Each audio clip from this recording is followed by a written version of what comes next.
Bonjour Sophie Mirouz, bonjour Arnaud Dumatin, vous êtes tous les deux les directeurs de ce festival La Rochelle Cinéma, 47e édition cette année. Alors la première question, comment a vu le jour ce festival? Comment a-t-il été créé? Alors initialement c'était une section d'un festival qui s'appelait les Rencontres internationales d'art contemporain, qui a été créé dans les années 70 à Royan et qui s'est installé à La Rochelle en 73. Pendant 12 ans, donc le festival de cinéma a été une section donc, parmi d'autres dans ce festival qui était pluridisciplinaire. Et en 1985, il a été décidé que le festival disparaîtrait, faute de moyens suffisants pour perdurer. Et ça a été conservé le volet cinéma. Donc c'est en 85 qu'officiellement est né en fait, le festival tel qu'il existe aujourd'hui. Bien sûr, il s'est développé. Il y a eu de nouvelles sections, mais l'esprit initial a été conservé. Que représente pour vous le cinéma? Le cinéma, pour moi, c'est un art très populaire. Je pense que c'est le plus populaire. Et pour moi, c'est une façon en fait, de découvrir le monde. Puisque en tout cas au Festival de La Rochelle, on présente beaucoup de films d'auteurs. Donc pour moi, c'est une façon voilà, de redécouvrir le monde à travers un film, parce que chaque auteur a une façon de poser un regard sur notre société, sur le monde, qui m'intéresse beaucoup. Alors moi, le cinéma m'accompagne depuis toujours, en fait, au même titre que la musique. J'écoute aussi beaucoup de musique ou que la littérature. C'est vraiment quelque chose qui me nourrit, en fait. Voilà, pour moi, c'est vraiment ça le cinéma. Du coup, pour nous, c'est vraiment pertinent et passionnant de pouvoir transmettre cette passion. Alors, on le voit cette année avec une programmation très éclectique sur les films. On a de tout, on en a pour tout le monde, pour tous les goûts, pour tous les genres.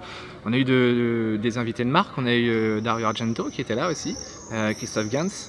C'est mariné cette année par l'actrice Alexandra Stewart. Moi, la question que je me posais, c'est quels étaient vos critères sélectifs justement par rapport à cette programmation? Alors nous, on n'a pas de critères en fait vraiment de sélection. On montre les films qu'on aime, tout simplement. Et les films qu'on aime, ce sont des films muets, mais ce sont aussi des films d'aujourd'hui, des films en avant-première, des films restaurés. On n'a pas vraiment de critères. Nous, on n'est pas un festival thématique. On est un festival justement qui est plutôt une fête du cinéma et qui présente des films des premiers temps jusqu'au cinéma d'aujourd'hui, en passant, comme vous le disiez, par le cinéma de genre ou la comédie populaire. Donc cette année, on a quand même ouvert la programmation, ce n'était pas le cas depuis 46 ans, en souhaitant attirer des publics un peu différents. Y a-t-il néanmoins des réalisateurs que vous censurez? Je pense par exemple à Gaspard Noé, Virginie Despentes. Non, pas spécialement, non. Non, Virginie Despentes, elle est venue l'an dernier d'ailleurs, elle est invitée par le festival pour une lecture concert à la Sirène. Donc non, on censure aucun cinéaste. Donc il ne serait pas impossible peut-être à l'avenir de voir des œuvres assez quand même controversées mais intégrées du festival. Bien au contraire, ouais. On est même assez favorable à justement à accueillir des films un peu subversifs. On n'est pas là pour montrer uniquement des films consensuels. Non, nous on est là pour montrer tous les cinémas et bien entendu du cinéma d'auteur. Donc sans aucune discrimination et le fait que ce soit subversif n'est pas pour nous un empêchement, non, absolument pas. Non. Alors cette année c'est une 47e édition de ce festival, un festival très riche. Combien de temps prend en amont justement toute cette organisation pour ce festival? C'est une année, on prépare le festival, on a une petite équipe qui est basée à la fois à La Rochelle avec une personne et à Paris avec Arnaud et moi. Et toute l'année, on prépare un événement qui dure 10 jours, mais on mène aussi des actions à l'année ici à La Rochelle. Oui, en fait, on produit des courts-métrages qui sont réalisés donc à La Rochelle et dans les environs, et qui sont tournés avec les habitants, avec des enfants, avec des lycéens, avec différents publics, et tous sont des courts-métrages professionnels, écrits et tournés avec bien sûr des réalisateurs confirmés, que l'on sélectionne parce qu'on aime bien sûr leurs films, et aussi parce qu'ils ont cette propension à partager leur savoir, ce qui n'est pas quelque chose d'évident en fait. C'est toujours compliqué de trouver des cinéastes qui sont à la fois des cinéastes que l'on aime et qui ont le sens le sens de la pédagogie et le goût de transmettre ce savoir. Et l'organisation du festival, c'est pas seulement la programmation qui est visible ici pendant les 10 jours, c'est aussi les publications du festival, elles sont nombreuses. C'est aussi la recherche de partenariats, enfin voilà, beaucoup d'activités pour monter un événement d'une telle ampleur. Oui, les gens ont souvent du mal à voir un peu effectivement ce que l'on peut faire. Souvent ils sont surpris de cette durée qui est celle de la construction d'un événement comme le nôtre, mais c'est vrai qu'on a à peu près 350 projections, on montre plus de 200 films, donc évidemment la grille est assez compliquée à construire, mais en amont effectivement on doit trouver les moyens de financer cet événement, donc construire les dossiers de financement, embaucher l'équipe, les partenariats aussi logistiques, donc tout ça prend effectivement une année. Là on commencera au mois de septembre pour la prochaine édition en 2020. Et aussi on n'est effectivement pas nombreux puisqu'on est, comme le disait Sophie, on est aujourd'hui 5. Quel est votre coup de cœur cette année à vous, sur ce festival? Est-ce qu'il y a un film que vous retenez particulièrement ou une rencontre peut-être?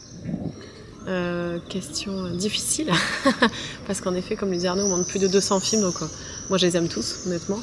Mais si je dois mettre peut-être un film en avant, ce serait un film qu'on va montrer aujourd'hui, qui est un documentaire réalisé par un Soudanais. C'est un premier film, donc par un jeune cinéaste africain, sur le cinéma au Soudan et sur la disparition des salles de cinéma là-bas, sur la perte également des copies et de toute une tradition de cinéma.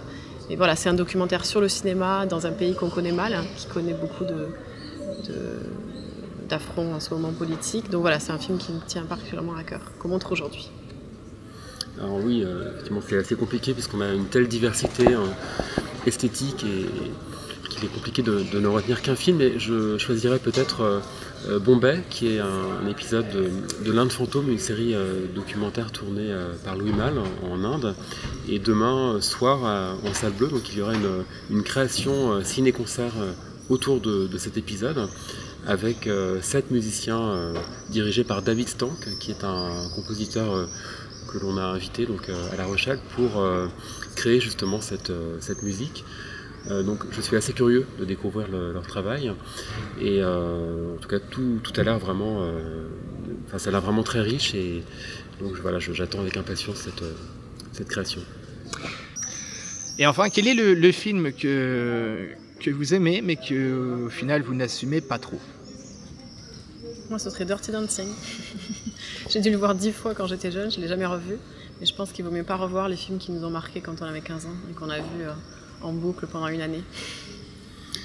Moi je pense que j'assume à peu près l'ensemble des films que j'aime. Peut-être comme Plaisir coupable, il peut y avoir certaines productions de Jude Apatow, je pense à Supergrave par exemple, que j'aime beaucoup et oui, peut-être que j'en parle pas forcément spontanément, mais en tout cas je trouve que c'est un bon film. Oui. Eh bien, merci Sophie Mirous d'avoir répondu à nos questions. Merci Arnaud Dumatin d'avoir répondu à nos questions également.